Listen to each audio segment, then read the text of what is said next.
ലാലേട്ടനുണ്ടെന്നും മമ്മൂക്കുണ്ടെന്നും ഒക്കെയുള്ള ചർച്ചകൾ. ആട് 2 അല്ല ആട് 3. ഞാൻ പറഞ്ഞില്ലേ, കംപ്ലീറ്റ് ജോണർഷിപ്പ്. ഈ സിനിമയ്ക്ക് ടെൻഷൻ മാറിയിട്ടേ ഇല്ല. ഈ ടെൻഷനിന്റെ ഇടയിൽ ഞാൻ പോയി വാഴ അഭിനയിച്ചു. സർവത്തിന് കഴിഞ്ഞ പ്രാവശ്യത്തെ പോലെ തന്നെ കുറെ രസകരമായ കോമഡികൾ ഇത്തവണ പ്രതീക്ഷിക്കാം. ഉണ്ടാവും. പ്രോബ്ലി ആട് 2 was the first film ever Malayalam cinema ഡയറക്റ്റായിട്ട് ഒരു മെയിൻ സ്ട്രീം OTT പ്ലാറ്റ്ഫോം വാങ്ങിച്ചത് ആട് 2 ആയിരിക്കും. ആട് 1 ഇറങ്ങുമ്പോൾ 5 വയസ്സുണ്ടായിരുന്ന ഒരു കുട്ടിക്ക് ഇന്ന് 15 വയസ്സുണ്ട്. 1 കണ്ടിട്ടുണ്ടോ എന്ന് നമുക്കറിയില്ല. ചിലപ്പം ഇന്ന് കണ്ടിട്ടുണ്ടാവാം, കണ്ടിട്ടില്ല. പക്ഷേ as A stand loan movie ആട് 3 കണ്ടാൽ പോലും ആ കുട്ടിക്ക് എൻജോയ് ചെയ്യാൻ കഴിയണം. കൊടുങ്കാറ്റിൽ ആന മാറിയപ്പോഴാ ഓണം മാറിയ കഥ. അത് വർക്കാവോ? ഞാൻ പറഞ്ഞു വെക്കാം, നമുക്ക് നോക്കാം. പക്ഷെ അത് ഭയങ്കരമായിട്ട് വർക്കായി. ആജി മസ്താൻ, സലാം വെക്കും, വീരൻ പാപ്പൻ, ഷാരി പാപ്പൻ. പക്ഷെ നടുവൈ എന്നുള്ളതാണ്. മൃഗങ്ങളുള്ള പേരുകളൊക്കെ എനിക്ക് ലക്കിയത്. ഹായ്, ഡി ഗ്രൂപ്പിന്റെ ഫസ്റ്റ് ഇന്റർവ്യൂയിലേക്ക് സ്വാഗതം. ഇന്ന് നമ്മുടെ കൂടെ ഉള്ളത് വിജയ് ബാബു. വെൽക്കം. ഉദ്ഘാടനമാണ് ചേട്ടനിലൂടെയാണ് ഒരു മീഡിയ ചാനൽ ഉദ്ഘാടനം ചെയ്യല് നല്ല കാര്യമാണ്. എല്ലാ ഭാവങ്ങളും നേരുന്നു.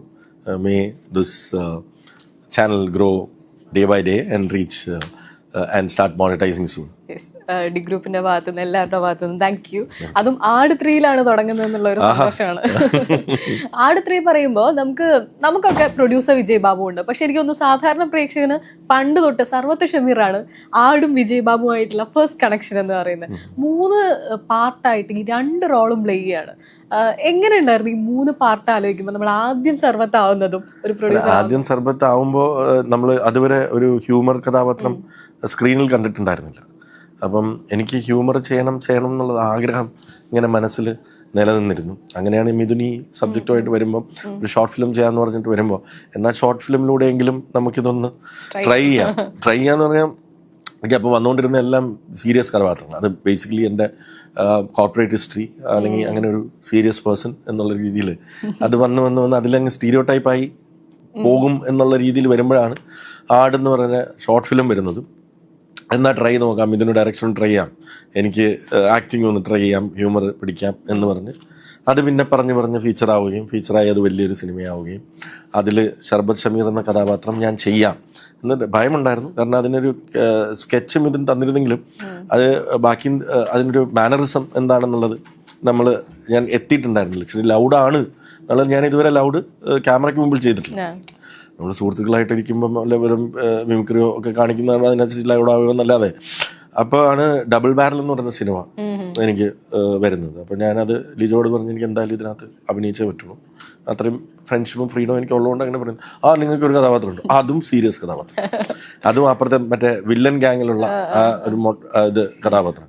ഞാൻ പറഞ്ഞു ഇതെനിക്ക് വേണ്ട, ഇത് ആ വില്ലനൊക്കെ ഞാൻ ഏകദേശം ചെയ്ത് കഴിഞ്ഞു, നമുക്ക് ഹ്യൂമർ പിടിച്ചാൽ ഞാൻ മറ്റേ ചെയ്തോളാം.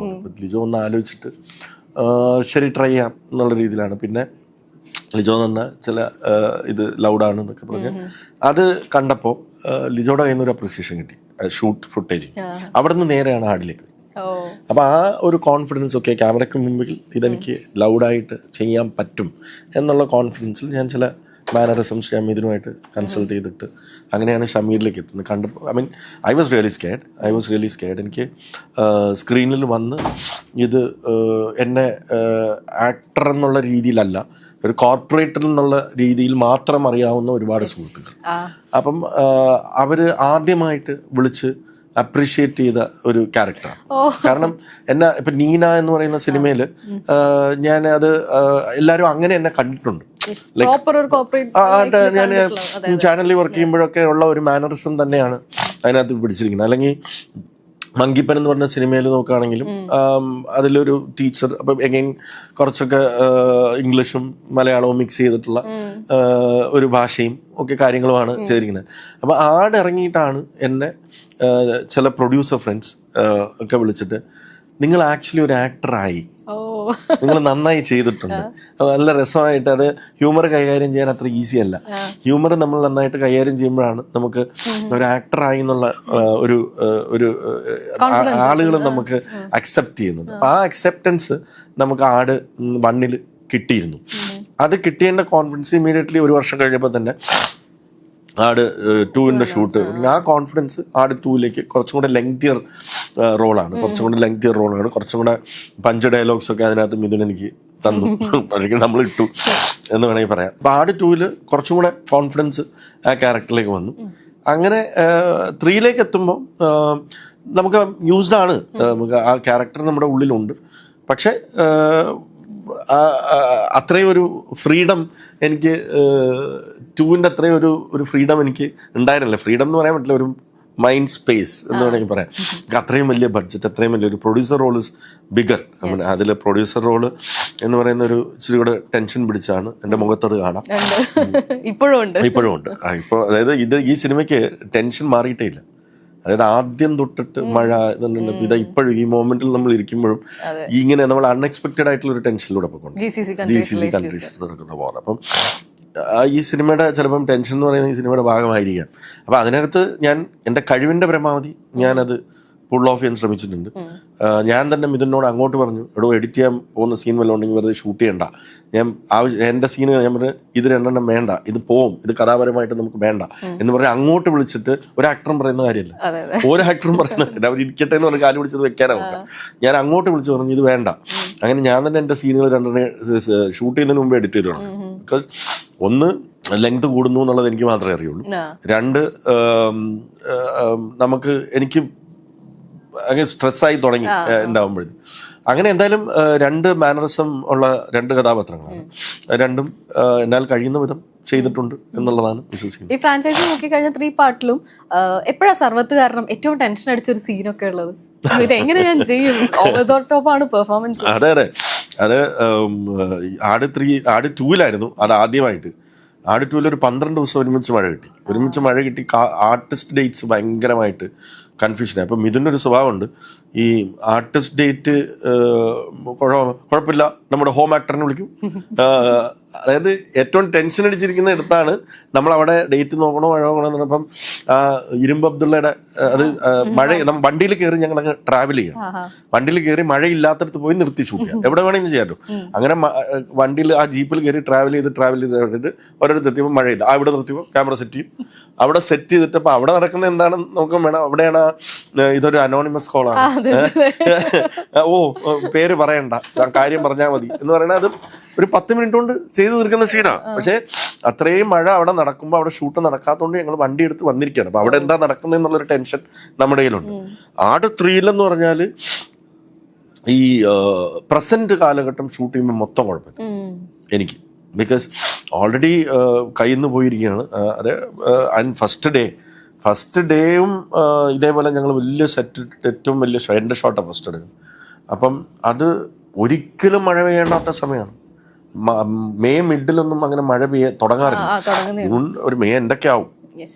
അപ്പം ഈ 2 സെറ്റിൻ്റെ ഷൂട്ട് ഞങ്ങൾ മെയ് എൻ്റോടെ തീർക്കാം എന്ന് പറഞ്ഞാണ് 2 സെറ്റ് ഇട്ടിട്ടുണ്ട്. അങ്ങനെ ഫസ്റ്റ് ഡേ ഈ സെറ്റിൽ ഞങ്ങൾ ഷൂട്ട് ചെയ്യുമ്പോൾ മഴ പെയ്തു. ഞങ്ങൾ വെതർ റിപ്പോർട്ട് നോക്കുമ്പോൾ മഴയുണ്ട് താനും. അപ്പം നമ്മൾ വിചാരിച്ചു, അയ്യോ ഈ സെറ്റ് അപ്പുറത്തെ സെറ്റിൽ പണി നടക്കുന്നു, ഇപ്പോഴത്തെ സെറ്റ് തീർക്കണം. പക്ഷേ സംഭവിക്കേണ്ടത് സംഭവിച്ചു. ഈ സെറ്റ് തീർന്നതിന് മുമ്പ് ആ സെറ്റിൻ്റെ കൺസ്ട്രക്ഷൻ മഴ പെയ്തു. 22-ാം തീയതി തൊട്ട് ഭയങ്കര മഴയായിരുന്നു. അങ്ങനെ ഇതിലെ ഒരു 50% തീർന്നുള്ളൂ. ആ സെറ്റ് ഒഴുകിപ്പോയി, അത് വീണ്ടും ഇട്ടു. ഈ സെറ്റ് കിടന്നിടം ഇതൊരു വാട്ടർ ബോഡി ആയി, അതായത് ഗ്രൗണ്ടാണ്. പക്ഷേ പാലക്കാട് ഡാം തുറന്നു കഴിഞ്ഞാൽ അതൊരു പുഴ പോലെ ആവും. പിന്നെ നമുക്ക് അവിടെ കണ്ടിന്യൂറ്റി ഇത് മാറിയാലേ പറ്റുള്ളൂ. അങ്ങനെ കുറച്ച് ടെൻഷൻ അനുഭവിച്ച് ഇങ്ങനെ ക്യാരക്ടർ ഷൂട്ട് ചെയ്തതാണ്. ഫസ്റ്റ് സ്ക്രീനിന് മുന്നിൽ സർവത്തായിട്ട് നമുക്ക് ആ നിർത്തിയിടത്ത് ഈ ടെൻഷനിന്റെ ഇടയിൽ ഞാൻ പോയി വാഴ അഭിനയിച്ചു. അപ്പൊ അതില് എനിക്ക് ഫ്രസ്ട്രേഷൻ മൊത്തം അതിനകത്ത്. സർവത്തിന് കഴിഞ്ഞ പ്രാവശ്യത്തെ പോലെ തന്നെ കുറെ രസകരമായ കോമഡികൾ ഇത്തവണ പ്രതീക്ഷിക്കാം. ഉണ്ടാവും. സിറ്റുവേഷണൽ ഹ്യൂമർ ആണ്. കഴിഞ്ഞ പ്രാവശ്യം തന്നെ നമ്മള് നമ്മുടെ ഈ കഥാപാത്രങ്ങൾ മാത്രമാണല്ലോ. അപ്പൊ അതിന് കുറച്ചും കൂടെ സർബത്തിനുണ്ട്. ഇതില് 2 കഥാപാത്രമുണ്ട്. അപ്പം എനിക്ക് അപ്പം 2 കാലഘട്ടം കൂടെ നോക്കുമ്പോൾ നമുക്ക് സ്ക്രീൻ സ്പേസ് ആണ്. സർബത്തിന് മാത്രം എന്ന് പറയുമ്പോൾ 50%-ല് 10% ആയിരിക്കും. ഈ പാൻ ഇന്ത്യൻ സിനിമകളിൽ നിന്ന് നമ്മളിപ്പോൾ മലയാള സിനിമയെ പറയുന്ന രീതിയിലേക്ക് മലയാള സിനിമ വളർന്നിരിക്കുകയാണ്. ആട് തുടങ്ങുന്ന സമയത്ത് അങ്ങനെ ഒരു കോൺസെപ്റ്റ് ഇല്ല, മലയാളിക്ക് വേണ്ടിയുള്ള ഒരു സിനിമ എന്നുള്ള രീതിയിൽ. പക്ഷെ ആട് 2 ഞാൻ കേട്ടിട്ടുണ്ട്, ബാംഗ്ലൂരൊക്കെ ഹൗസ്ഫുൾ ആയി ഓടിക്കൊണ്ടിരുന്നൊരു കാലമുണ്ട്. പക്ഷെ ഇപ്പോൾ എന്ന് പറയുന്ന എല്ലാ നാട്ടുകാരും നമ്മുടെ പടം കാണുന്ന ഒരു സമയമാണ്. അപ്പോൾ ആട് 3യുടെ മേക്കിങ്ങിൽ തന്നെ അങ്ങനെ ഒരു ഇതുണ്ടായിരുന്നു, ഒരു പാൻ ഇന്ത്യൻ സ്റ്റൈൽ. അല്ല, പാൻ ഇന്ത്യൻ സ്റ്റൈൽ എന്നല്ല, ഈ സിനിമയ്ക്ക് വേണ്ട ബഡ്ജറ്റാണ് ഇപ്പൊ പാൻ ഇന്ത്യൻ എന്ന് പറഞ്ഞിട്ട്. അങ്ങനെ ഒരു ബഡ്ജറ്റ് നമുക്കൊരു പാൻ ഇന്ത്യൻ ആടുണ്ടാക്കാം എന്നാൽ പിന്നെ 50 കോടി രൂപ ചെലവാക്കും, അങ്ങനെ തുടങ്ങിയതല്ല. ഇത് സ്ക്രിപ്റ്റിൽ നമ്മൾ എഴുതി വന്നപ്പോൾ നമുക്ക് ആട് എന്ന് പറയുന്ന സിനിമ ഒരു ഹ്യൂമർ അല്ലെങ്കിൽ കോമഡി ജോണർ ആയതുകൊണ്ടും നമ്മളൊരു എപ്പിക് ഫാൻറ്റസി കോമഡി ജോണറിലേക്ക് വരുമ്പോൾ നമുക്ക് വേണമെങ്കിൽ കുറച്ച് സിനിമാറ്റിക് ഫ്രീഡം ഉപയോഗിച്ച് പെർഫെക്ഷൻ വേണമെന്നില്ല. പക്ഷെ Mithun was very clear that നമ്മൾ പഴയകാലം ഷൂട്ട് ചെയ്യുമ്പോൾ ആ പെർഫെക്ഷൻ തന്നെ വേണം എന്നുള്ള രീതിയിൽ. അപ്പം നമ്മൾ ഇത്രയും ബഡ്ജറ്റ് ആകുമ്പോൾ നമ്മൾ പറഞ്ഞു ഇപ്പോൾ ആട് 1ഉം നമ്മൾ 1ഉം 2 ഇറക്കുമ്പോൾ OTT ഇവിടെ ലോഞ്ച് ആയിട്ടില്ല. 17-ലാണ് ആട് OTT കടന്നു വരുന്നതേ ഉള്ളൂ. പ്രോബ്ലി ആട് 2 was the first film ever Malayalam cinema ഡയറക്റ്റായിട്ട് ഒരു മെയിൻ സ്ട്രീം OTT പ്ലാറ്റ്ഫോം വാങ്ങിച്ചത് ആട് 2 ആയിരിക്കും. ഓക്കെ, അന്ന് നെറ്റ്ഫ്ലിക്സിന് ഇവിടെ ഓഫീസില്ല. നെറ്റ്ഫ്ലിക്സ് ഒരു ഏജൻസി അവർക്ക് വേണ്ടി വാങ്ങിക്കും. അന്ന് മലയാള സിനിമ അവർ വാങ്ങിച്ചിട്ടേ ഇല്ല. ഞാൻ അവിടെ നിന്ന് ഇവിടുന്ന് US മെയിൽ അയച്ചിട്ട് എൻ്റെ ഒരു ഫ്രണ്ട് അവിടെ US ഹെഡ് ചെയ്യുന്നു, അവിടെ നിന്ന് റെസ്പോണ്ട് ചെയ്തിട്ട് ഇമെയിലിൽ കൂടെ ക്ലോസ് ചെയ്ത ഡീലാണ്. എന്നിട്ട് ഇവിടെ നെറ്റ്ഫ്ലിക്സ് ലോഞ്ച് ചെയ്തപ്പോൾ ആദ്യമായിട്ട് വന്ന സിനിമയാണ്. അപ്പം അപ്പം മലയാളത്തിൽ മാത്രമാണ് ഇത് ഡബ് ചെയ്ത് നെറ്റ്ഫ്ലിക്സിലുണ്ടായിരുന്നത്. അപ്പം മലയാള സിനിമ OTTയുടെ ഗ്രോത്തിന് ശേഷം വന്നിരിക്കുന്ന ഒരു ഓഡിയൻസിന് അത് അവരുടെ അങ്ങനെ ട്രെയിലർ വന്നതിന് ശേഷം നമ്മൾ നോക്കുമ്പോൾ ഒരുപാട് north Indian reviewers trailer review ചെയ്തിട്ടുണ്ട്, ഒരുപാട് ഫോറിൻ റിവ്യൂവേഴ്സ് റിവ്യൂ ചെയ്തിട്ടുണ്ട്. അപ്പോൾ ഞാനിത് ഈ അണ്ടർഗ്രൗണ്ട് മോണിറ്റർ ഇപ്പം യൂട്യൂബിൽ നമ്മുടെ 4K ആട് 2 ഇരിക്കുന്നുണ്ട്.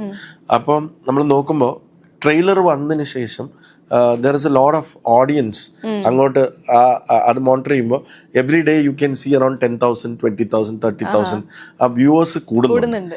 അപ്പം അതെന്തായാലും മലയാളികളല്ല, മലയാളികൾ എന്തായാലും ആട് 2 മാക്സിമം കണ്ടിട്ടുണ്ടാവും. ഇപ്പം 12 മില്യൺ നമ്മൾ ഒരു വർഷം മുമ്പ് ആട് 2 നെറ്റ്ഫ്ലിക്സിൽ നിന്ന് ഓപ്പൺ ആയപ്പോൾ I put it on YouTube. അത് ഒരു വർഷം കൊണ്ട് 12 മില്യൺ കവർ ചെയ്തു.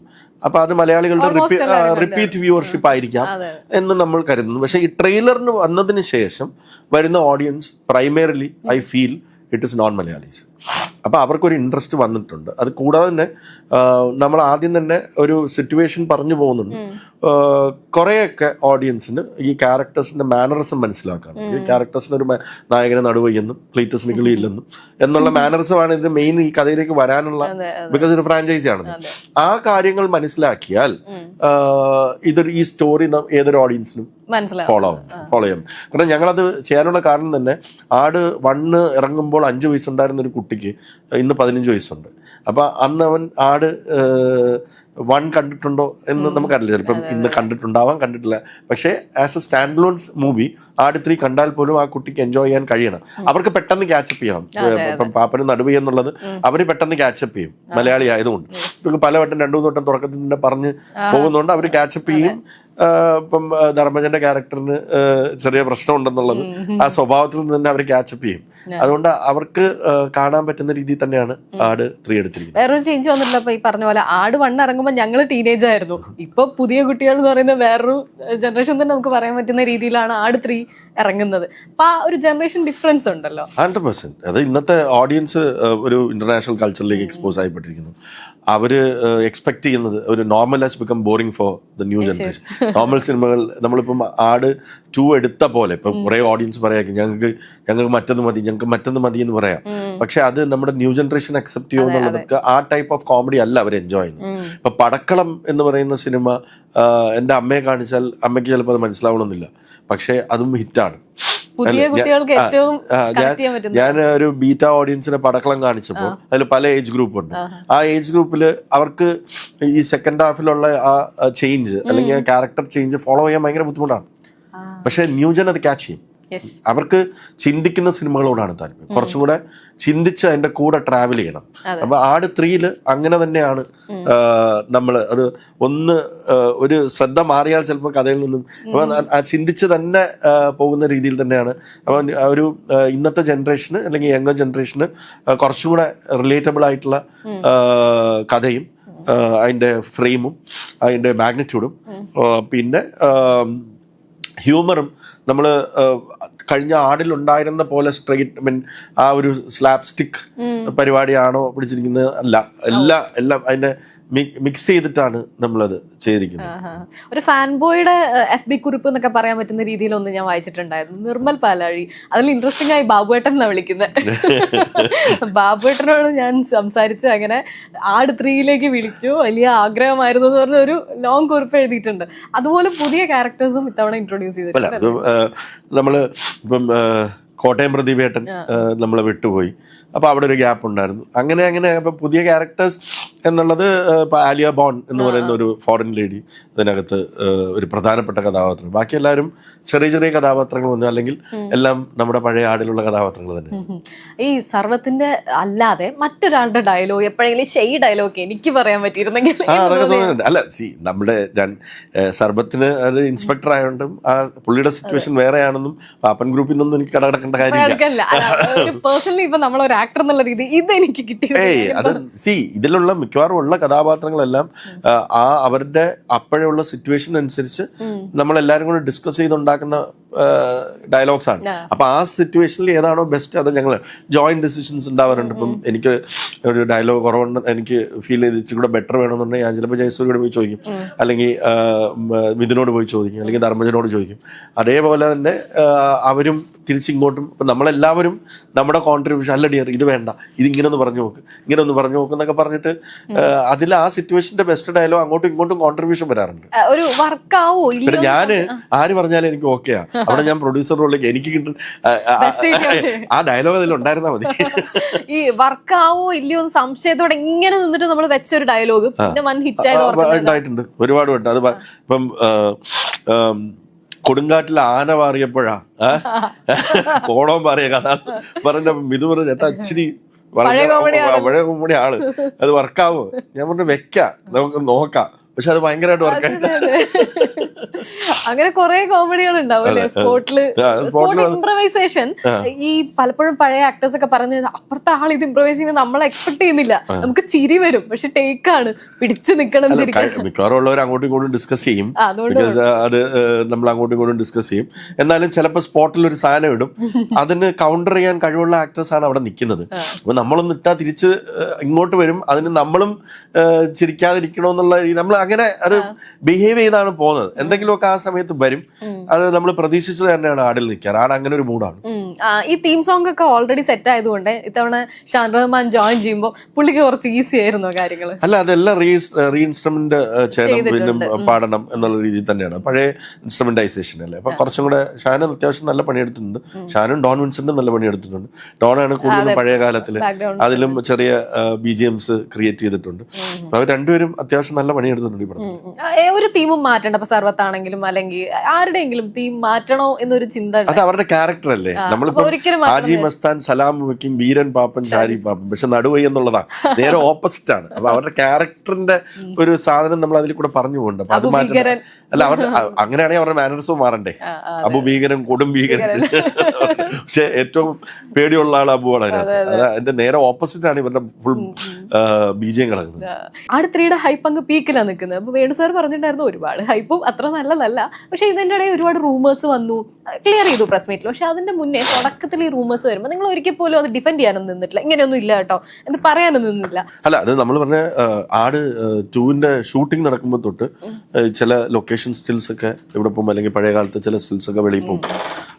വെളിയിൽ പോകുമ്പോൾ തന്നെ ആളുകൾ ഓക്കെ ഇത് ഇങ്ങനെയായിരിക്കും കഥ, ഇങ്ങനെയാണ് കഥ എന്നുകൊണ്ട് പല പല പല പല കഥകൾ എഴുതി ആട് 2ന്റെ കഥ പുറത്ത് എന്ന് പറഞ്ഞിട്ട് വരും. അതിനൊന്നും നമ്മൾ റെസ്പോണ്ട് ചെയ്യാൻ പോയിട്ടില്ല അല്ലേ. അപ്പം പിന്നെ ഇടയ്ക്ക് ലാലേട്ടൻ ഉണ്ടെന്നും മമ്മൂക്ക ഉണ്ടെന്നും ഒക്കെയുള്ള ചർച്ചകൾ, നീല വിമലിന്റെ ഡാൻസ് ഉണ്ടെന്ന് പറഞ്ഞു. അപ്പൊ നമ്മൾ വിചാരിച്ച് എല്ലാം കൂടെ ചേർത്തിട്ട് ഒരു വട്ടം പറയാം, ഒരു വട്ടം പറഞ്ഞിട്ട്, പക്ഷെ അത് കഴിഞ്ഞിട്ട് ഇപ്പൊ ട്രെയിലറിനെ കീറി മുറിച്ച് അതിന്റെ ബാക്കിൽ നിൽക്കുന്ന ഒരു റൗണ്ട് അടിച്ച് ഇവിടെ എന്താന്നൊരു പച്ച കളർ അതിന് റൗണ്ട്, അങ്ങനെ പല അതൊക്കെ ഇട്ടിട്ടും കഥകൾ വരുന്നുണ്ട്. ഹൈപ്പ് നമുക്ക് ഒരു സിനിമയെ സംബന്ധിച്ചിടത്തോളം ഒരു ഇനിഷ്യൽ കിട്ടാൻ വളരെ നല്ല കാര്യം തന്നെയാണ്. പക്ഷെ കണ്ടന്റിലെ എക്സ്പെക്ടേഷൻ നമ്മൾ ഭയങ്കരമായിട്ട് ടെൻഷൻ തരും. കാരണം especially when there is A genre shift, അതേ ജോണറിൽ നമ്മൾ ഇപ്പം ത്രില്ലറിന് അങ്ങനെ പ്രശ്നം വരില്ല. ത്രില്ലറിന് ചിലപ്പം അതിന് കണ്ടിന്യൂ ചെയ്ത് ത്രില്ലർ ആ ഒരു ട്വിസ്റ്റ് ഉണ്ടാവില്ല, അതിനെ പിന്നെ എങ്ങനെ സോൾവ് ചെയ്യുന്നു എന്നുള്ള രീതിയിൽ പോയാൽ മതി. അല്ലെങ്കിൽ ഒരു ക്രൈം ആണെന്നുണ്ടെങ്കിൽ അതിന് എങ്ങനെയാണ് എന്താണ് റീസൺ എന്ന് പറഞ്ഞ്. പക്ഷെ ഹ്യൂമറിലും ഈ നമ്മളിപ്പം അതിൽ നിന്ന് മാറി നമ്മളൊരു എപ്പിക് ഫാന്റസിയിലേക്ക് പോകുന്നു, ടോട്ടൽ ജോണർ ഷിഫ്റ്റ് ആണ്. അപ്പൊ ആ എക്സ്പെക്ടേഷൻ ആട് 1-2 കണ്ടിട്ടുള്ള എക്സ്പെക്ടേഷൻ ആട് 2 അല്ല ആട് 3. ഞാൻ പറഞ്ഞില്ലേ കംപ്ലീറ്റ് ജോണർ ഷിഫ്റ്റ്. എന്നാൽ അത് ഹ്യൂമർ എന്ന് പറയുന്ന ഫ്ലേവർ നമ്മൾ മെയിൻറ്റെയിൻ ചെയ്യുന്നുണ്ട്. അപ്പൊ ആളുകൾ അതിന് പ്രിപ്പയർഡ് ആയിരിക്കും. When they come they should be prepared to see a different genre with the same flavour. അതുകൊണ്ട് മെയിൻ ലീഡ് ആക്ടേഴ്സിന്റെ ഒക്കെ കാര്യം എല്ലാവരും കൗതുകത്തോടെ വെയിറ്റ് ചെയ്യാണ്. പാപ്പനാണെങ്കിലും ഡ്യൂഡാണെങ്കിലും സത്താൻ സേവിയർ, അബു, എല്ലാവരും, പിന്നെ ശശി ഹസൻ, എല്ലാവരുടെ കാര്യങ്ങളും. ഇവരുടെയൊക്കെ ഏതെങ്കിലും ലുക്ക് ചേഞ്ച് അല്ലെങ്കിൽ ക്യാരക്ടറിൽ എന്തെങ്കിലും ഒരു ചെറിയ ചേഞ്ച് ആലോചിച്ചിട്ടുണ്ടായിരുന്നു? ഇല്ല, ക്യാരക്ടർ ചേഞ്ച് കാലഘട്ടം മാറുന്നതനുസരിച്ച് ചില ട്രെൻഡ്. ഇപ്പം അബുവിന്റെ കോസ്റ്റ്യൂമിലൊക്കെ സ്റ്റെഫി ചെറുതായിട്ടൊക്കെ ചില കാര്യങ്ങൾ പിടിച്ചിട്ടുണ്ട്. അതൊക്കെ മൈന്യൂട്ട് കാര്യങ്ങളാണ്. പിന്നെ ഈ പ്രാവശ്യം 2 കാലഘട്ടം ഉള്ളത് കൊണ്ട് മറ്റേ ക്യാരക്ടേഴ്സിനെ അങ്ങനെ നിലനിർത്തിക്കൊണ്ട് മറ്റതിലാണ് കൂടുതൽ ഫോക്കസ് ചെയ്തിട്ടുള്ളത്. കാരണം മറ്റത് അറിയാലോ, നമുക്ക് അവരുടെ കാര്യങ്ങളൊക്കെ ഏകദേശം അറിയാം, അവരുടെ കോസ്റ്റ്യൂമും ലുക്കും ഒക്കെ ഏകദേശം അറിയാം. ഇപ്പൊ കൂടുതലും പഴയ കാലഘട്ടത്തിൽ ആദ്യം തൊട്ടേ സ്കെച്ച് ഉണ്ടാക്കി അവർക്ക് ഒരു AI നമ്മൾ ക്രിയേറ്റ് ചെയ്തു, ആ AI വെച്ചിട്ട് ഫോട്ടോഷോട്ട് ക്രിയേറ്റ് ചെയ്തു, പിന്നെ അതിനകത്ത് കുറച്ച് കോസ്റ്റ്യൂം സ്റ്റെയിൻസ് ഒക്കെ വരുത്തി. പിന്നെ ഇതിനകത്ത് എന്ന് പറഞ്ഞാൽ കോസ്റ്റ്യൂം മിക്കവാറും ഉള്ള എനിക്കും ഇന്ദ്രൻ ചേട്ടനും ധർമ്മജനും ഒഴിച്ച് ബാക്കി എല്ലാവർക്കും കുതിരപ്പുറത്ത് കയറണം. അപ്പോൾ ഈ കോസ്റ്റ്യൂം ഇടുമ്പോ കുറച്ചും കൂടെ കുതിരപ്പുറത്ത് കുറെ റൈഡ് ഉണ്ട് ഇവർക്കെല്ലാം. അപ്പൊ അതും കൂടെ മനസ്സിൽ വെച്ചിട്ടുള്ള കോസ്റ്റ്യൂംസ് ഒക്കെയാണ് പിടിച്ചിരിക്കുന്നത്. അതെ, പിങ്കിക്ക് പകരം ഇത്തവണ കുതിരകളാണെന്ന് പിങ്കി എവിടെങ്കിലും കാണാൻ കിട്ടുമോ? അതൊക്കെ കിട്ടും. അപ്പൊ ഈ കുതിരകൾ എന്ന് പറയുമ്പോൾ ഒരു പ്രൊഡ്യൂസറെ സംബന്ധിച്ചിടത്തോളം മൃഗങ്ങൾ കൂടുന്തോറും ടെൻഷൻ കൂടും. ആക്ടേഴ്സ് കൂടിയാൽ പോലും അത്രയും ടെൻഷൻ ഉണ്ടാവില്ല. ഇത് നമുക്ക് പറഞ്ഞ ആക്ട് ചെയ്യുന്ന ആളുകളല്ല, പറഞ്ഞ പോലെ ബിഹേവ് ചെയ്യുന്നല്ല, പിന്നെ അതിന്റെ ബാക്കി ലീഗൽ ഫോർമാലിറ്റീസ് അതൊക്കെ ഇപ്രാവശ്യം എങ്ങനെയാണ്? മൃഗങ്ങളുള്ള പേരുകളൊക്കെ എനിക്ക് ലക്കിയാണ്. ആട്, വാലാട്ടി, പെരിച്ചാഴി, അങ്കമാലിയിലെ പന്നിക്കുട്ടികള്, എല്ലാത്തിലും ഒരു മൃഗത്തിന്റെ അംശം ഇത്തവണ കുറച്ചുകൂടെ കൂടുതൽ പ്രാവശ്യം കുതിരകളും ആടും ഒക്കെ ഉണ്ട്. പക്ഷെ പട്ടിയെ മാനേജ് ചെയ്തുകൊണ്ട് ഇത്തവണ കുതിര വലിയ ബുദ്ധിമുട്ട്. ഇത്രയും പട്ടികളെ വെച്ച് അഭിനയിപ്പിക്കാൻ കുതിരയ്ക്ക് അഭിനയിക്കാനില്ലല്ലോ, റൈഡ് ചെയ്താൽ പോലെ. പക്ഷെ ആ ഒരു പീരീഡ് കാലഘട്ടം ചെയ്യാൻ ഇച്ചിരി ടഫായിരുന്നു. എല്ലാരെയും കുതിര പഠിപ്പിക്കണം. 1 മാസം മുമ്പേ അതിനൊക്കെ ട്രെയിനിങ് വിട്ടു. മഴ കാരണമാണ് മെയിനായിട്ട്. പിന്നെ ഒരുപാട് ജൂനിയർ ആർട്ടിസ്റ്റുകളുടെ ഭയങ്കര കോംപ്ലിക്കേറ്റഡ് സെറ്റ്സ് ആയിരുന്നു. അപ്പോൾ അത് സിനിമ കാണുമ്പോൾ മനസ്സിലാവും. അപ്പോൾ മഴയായിരുന്നു മെയിൻ ബുദ്ധിമുട്ട് നമുക്ക്.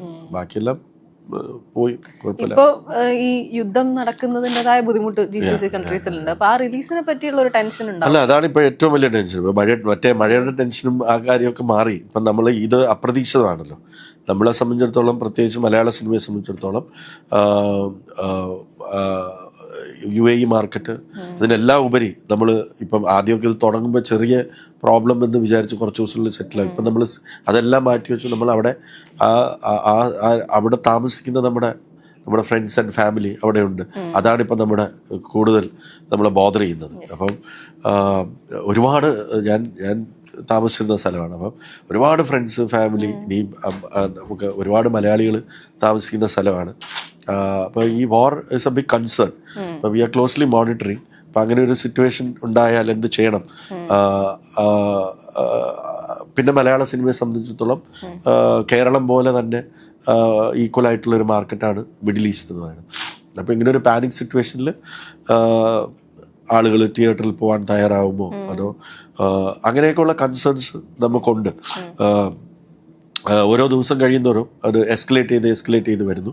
So we are closely monitoring the situation. അവിടെ നമ്മൾ എല്ലാ മണിക്കൂറും ഞാൻ അവിടെയുള്ള സുഹൃത്തുക്കളെ വിളിക്കും. നിങ്ങൾ ഓക്കെ അല്ലേ, നിങ്ങൾ ഫൈൻ അല്ലേ, അതാണ് ആദ്യം ചോദിക്കുന്നത്. അപ്പോൾ പിന്നെ നമ്മൾ വരണോ, ഇങ്ങനെ ഒരു സിറ്റുവേഷനിൽ ഇറങ്ങണോ വേണ്ട. ഇപ്പം കൂടെ ഉണ്ടായിരുന്ന ഒരു അന്യഭാഷാ ചിത്രം അത് മാറ്റി വെച്ചു. അപ്പോൾ നമുക്ക് എന്താ പറഞ്ഞാൽ നമ്മൾ മലയാള സിനിമയിലെ ഒരു സീസണാണ് അല്ലേ. ഒരു സീസണിൽ ഒരുപാട് സിനിമകൾ വെയിറ്റ് ചെയ്യുന്നു.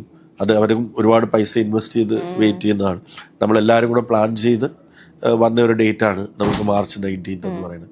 അപ്പം നമ്മൾ മാറുമ്പോൾ അല്ലെങ്കിൽ 2-3 പടങ്ങൾ മാറിയാൽ തന്നെ അത് മൊത്തം അതെ ഹെയർ ആവുകയാണ്. അപ്പം കഴിവതും മാറാതെ പോകാൻ ഒരുപാട് ലോസ്. ഒരു മിഡിൽ ഈസ്റ്റില് ഒരു ഇഷ്യൂ വരുമ്പോൾ അത് എവിടെയൊക്കെ ബാധിക്കുന്നു എന്നുള്ളത് ആണ് നമ്മൾ അവിടെ ബാധിക്കുന്നതോടൊപ്പം തന്നെ നമ്മൾ അപ്രതീക്ഷിത ഇപ്പം അവിടെ ഒരു യുദ്ധം നടക്കുമ്പോൾ മലയാള സിനിമയെ ബാധിക്കുന്നു എന്ന് പറഞ്ഞു കഴിഞ്ഞാൽ എന്താണ് അതിൻ്റെ ഇമ്പാക്റ്റ്, നമ്മൾ how close we are to that Middle East അല്ലെങ്കിൽ ദാറ്റ് റീജൻ എന്നുള്ളതാണ് അത് കാണുന്നത്. ഇപ്പോൾ സിനിമ ഇൻഡസ്ട്രി മാത്രമല്ല, പല ഇൻഡസ്ട്രിയും, എക്സ്പോർട്സ്, ഇമ്പോർട്ട്സ്, ടൂറിസം, ഏവിയേഷൻ, അങ്ങനെ പല എല്ലാ ഇൻഡസ്ട്രിയും ബാധിക്കുകയാണ്. ഞാനിപ്പം കഴിഞ്ഞ ദിവസം ബോംബെ പോകുമ്പോൾ ഞാൻ താമസിച്ചുകൊണ്ടിരിക്കുന്ന ഹോട്ടൽ എന്ന് പറഞ്ഞാൽ എയർപോർട്ടിൻ്റെ അടുത്തുള്ള ഹോട്ടലാണ്. അവിടെ എപ്പോഴും ഒരു സൂപ്പർ മാർക്കറ്റ് പോലെ ആള് നിൽക്കുന്നതാണ്. It's empty. Dubai Bombay airport is empty. അപ്പോൾ അവിടെ ഏവിയേഷനെയും hotel rates are slash to 1/3. അപ്പം ഓരോ എന്തെല്ലാം ഇൻഡസ്ട്രിയാണ്. അപ്പം അതേപോലെ നമ്മൾ ഈ ഇൻഡസ്ട്രിയിൽ അല്ലെങ്കിൽ ഞാൻ പ്രതിനിധാനം ചെയ്യുന്നത് സിനിമ ഇൻഡസ്ട്രി ആയിട്ട് ഞാൻ അതിനെക്കുറിച്ച് പറയുന്നു. ഇവിടെയും പ്രോബ്ലംസ് ആണ്. അപ്പോൾ ആർക്കും ഇപ്പം നമ്മൾ റിലീസ് മാറ്റി വയ്ക്കുമ്പോൾ അത് വേറൊരു സിനിമയെ അഫക്റ്റ് ചെയ്യുന്നു. അവരും മാറ്റി വയ്ക്കേണ്ടതായിട്ട് വരും, അല്ലെങ്കിൽ ഒരുമിച്ച് പോകേണ്ടതായിട്ട് വരും. അപ്പം തിയേറ്ററുകൾ പറയുന്നു, ആളുകൾ പറയുന്നു, അങ്ങനെ പല പല ഇഷ്യൂസ് ഉണ്ട്. അപ്പം എത്രയും വേഗം ഈ ഇഷ്യൂസ് എല്ലാം മാറി വീണ്ടും peace, love and happiness will prevail എന്നുള്ളതാണ് നമ്മൾ ആഗ്രഹിക്കുന്നത്. അങ്ങനെ വരട്ടെ എന്നാണ് പ്രാർത്ഥിച്ചുകൊണ്ടിരിക്കുന്നത്. തീർച്ചയായിട്ടും. ഫൈനലി സർവത്തിന്റെ ഒരു ഫേവറേറ്റ് സീന് 1, 2 and 3 സീൻ പറയാൻ പറ്റുമോ അറിയില്ല, എന്നാലും ചേട്ടന്റെ ഫേവറേറ്റ് ഏതായിരിക്കും? ഏതെങ്കിലും ഒരു എനിക്ക് 1-2 ആ ബാലെ സീൻ, അവർ വന്നിട്ട് അവരെ പിടിച്ചിട്ട് അത് കഴിഞ്ഞിട്ട് അവരെ ഓരോരുത്തരും ചോദ്യം ചെയ്ത് അത് കഴിഞ്ഞിട്ട് ജയസൂര്യ വോക്കി ടോക്കിലൂടെ നമുക്ക് എൻ്റെ ഒരു ഫേവറേറ്റ് സീനാണ്. ഞാനും കൂടെ കോൺട്രിബ്യൂട്ട് ചെയ്ത് ഉണ്ടാക്കിയ ഒരു സീനാണ്. It's one of my favourite scenes. Okay, അപ്പോൾ ആട് 3ക്ക് എല്ലാവിധ ആശംസകളും. Thank you so much. Thank you.